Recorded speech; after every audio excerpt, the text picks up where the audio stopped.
Olympian, sebutan bagi para dewa-dewi tertinggi Yunani.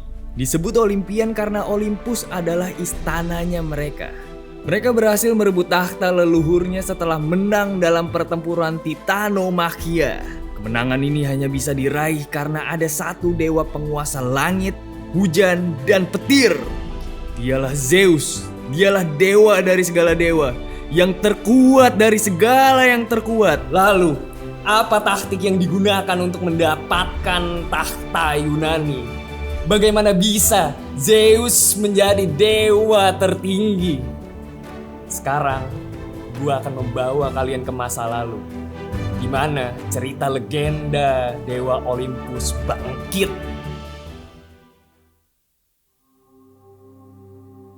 Dahulu kala, sebelum penciptaan alam semesta, tidak ada apapun di alam semesta kita, kecuali hanyalah kekacauan.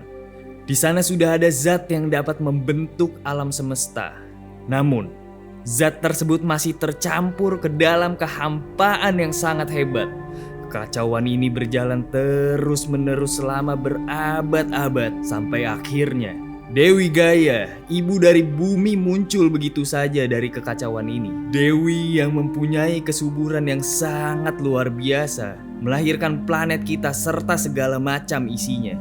Bahkan juga melahirkan lapisan-lapisan yang melindungi dunia kita. Selain itu juga, Gaia melahirkan beberapa dewa purba seperti Pontus, sang dewa lautan, dan Orea, dewa pegunungan. Setelah itu, sang Dewi Bumi melahirkan dewa sejati penguasa surga dan penguasa segalanya di alam semesta. Dialah sang Mahadewa, Uranus. Dan Uranus menjadikan Gaia sebagai istrinya. Sepanjang malam, sama seperti Dewi Gaia, Nyx, sang Dewi Malam, juga muncul dari kekacauan. Sang Dewi Malam melintasi surga setiap hari, menutupinya dengan jubah hitam. Saat senja datang, Uranus dan Gaia bersatu, dan hasilnya kemunculan beberapa makhluk baru ke dunia ini.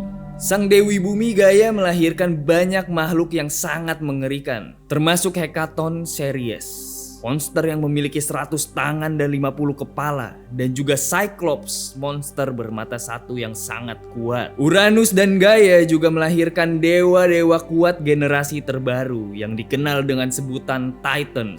Sang dewa surga, Uranus, setelah melihat kekuatan baru itu lahir mempunyai rasa takut yang luar biasa. Dia takut tahtanya diambil oleh para Titan. Jadi, sang dewa surga mengambil tindakan. Uranus melempar semua anak-anaknya ke Tartarus, tempat yang sangat gelap, kegelapan yang tidak bisa dibayangkan oleh manusia manapun, dan terletak sangat jauh di dalam perut bumi. Titan-titan itu memukul dinding sampai putus asa, mencoba kabur dari tempat gelap itu. Pemberontakan dari para Titan sangatlah kuat sampai membuat rahim ibunya kesakitan luar biasa. Gaia tidak bisa menghadapi situasi ini dan memutuskan untuk memberontak juga. Sang Dewi bertanya kepada para Titan, "Siapa dari kalian yang ingin menghancurkan Uranus?" Pertanyaan tersebut dijawab dengan keheningan karena ketakutannya para Titan terhadap dewa penguasa surga. Kecuali untuk satu anak, dialah Kronos. Dewa yang sangat ambisius yang bisa membuat langit berguncang. Kronos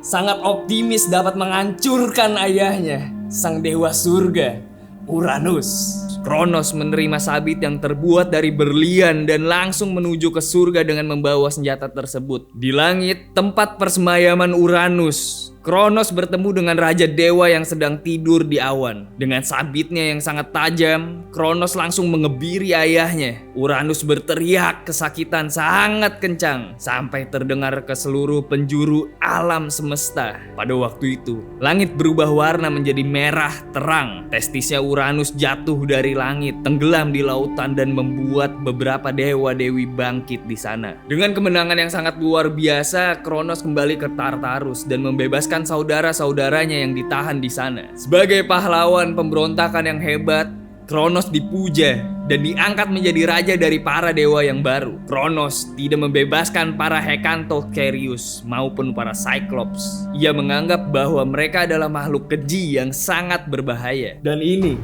merupakan kesalahan Kronos yang akan dia sesali nantinya. Perjamuan atas kemenangan Kronos dihadiri dengan kedatangan dari jiwanya Uranus. Dan Uranus berkata, nasib yang buruk akan menimpamu seperti apa yang kamu lakukan sekarang. Maka anak-anakmu akan melakukan hal yang sama juga. Begitulah ramalan dari Uranus. Kronos memerintah seluruh alam semesta setelah menjatuhkan tahta ayahnya dan membebaskan para Titan. Seperti ayahnya, Dewa Uranus, Kronos mulai memerintah dunia dengan cara yang tirani dan keji. Dengan dukungan dari para Titan, Kronos sama sekali tidak memiliki saingan. Tetapi, meskipun Kronos memiliki kekuatan tertinggi, Kronos hidup dalam kesengsaraan karena kutukan. Karena ramalan ayahnya yang mengatakan bahwa dia akan mengalami hal yang sama seperti apa yang dialami Uranus. Kronos melakukan segala cara untuk mencegah hal itu terjadi. Sang penguasa menikah dengan Titan bernama Rhea, seorang dewi cinta dan dikagumi oleh ratu para Titan. Segera akan mempunyai anak perempuan pertamanya. Hal ini membangkitkan sisi monster dari Kronos. Rhea melahirkan jenis dewi yang baru, yang terlihat lebih unggul daripada dewa-dewi generasi sebelumnya.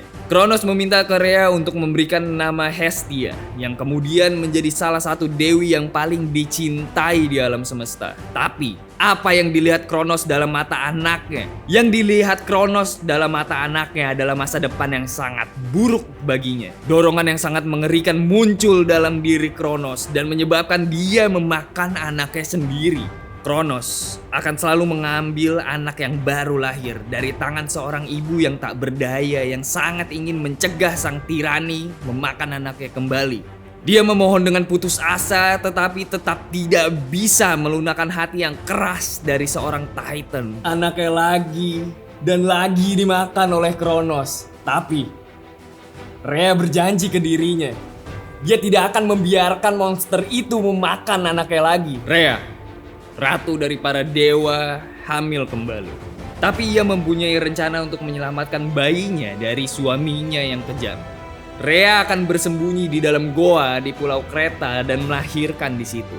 Sang dewi melahirkan anak yang sangat menawan, indah dan mempunyai kekuatan yang sangat luar biasa. Dewi cinta ini merasakan takdir telah dituliskan. Kemuliaan dari masa depan anaknya yang diberikan nama Zeus. Rhea meninggalkan anaknya di goa agar bisa dirawat oleh para nymphs dan Caribbean. Nymph dan Caribbean memiliki tameng yang dapat meredam tangisan yang sangat kuat dari bayi suci ini. Sang Ratu Titan membungkus sebongkah batu dengan jubah lalu membawanya ke hadapan sang tirani. Kronos sangat menantikan waktu di mana dia bisa memakan anaknya Rhea lagi. Tanpa mengedipkan mata sedikit pun, Kronos melahap bayi palsu tersebut secara bulat-bulat. Sang ratu menangis, bukan karena anaknya dimakan, tetapi karena saat ini dia bersyukur bahwa anaknya yang terakhir tidak dilahap oleh Kronos.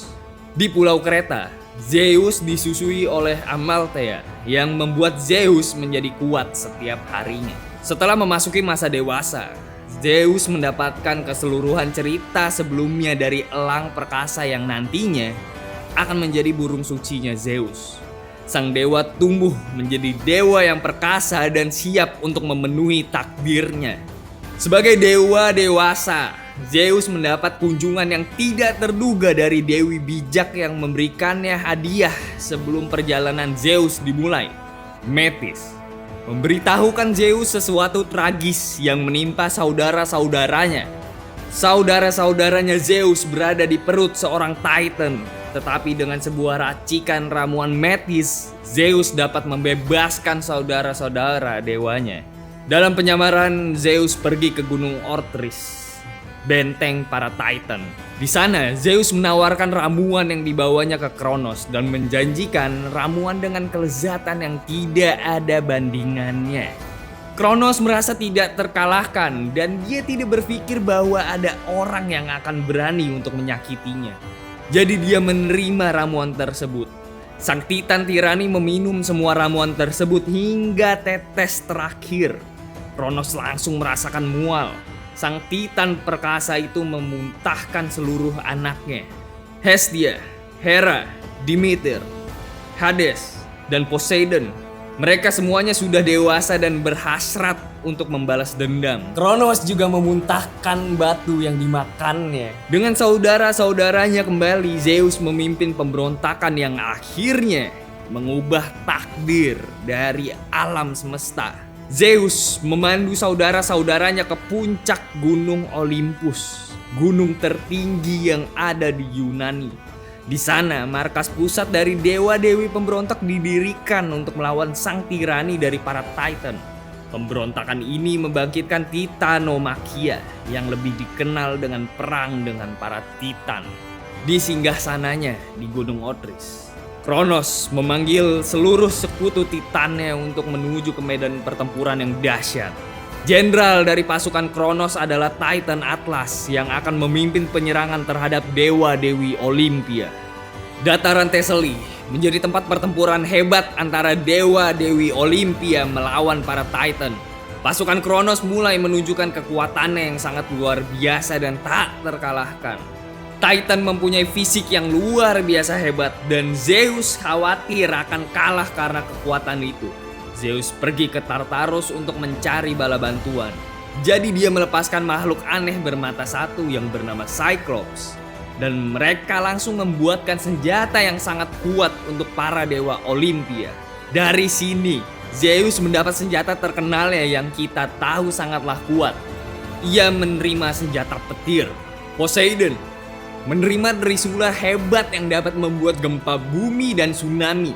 Dan Hades mendapatkan Helm of Terror yang bisa membuat dia tidak terlihat. Dengan senjata-senjata baru ini, para dewa Olimpia mampu melawan para Titan raksasa itu. Namun, pasukan Kronos melemparkan gunung-gunung utuh ke para dewa-dewi Olimpia.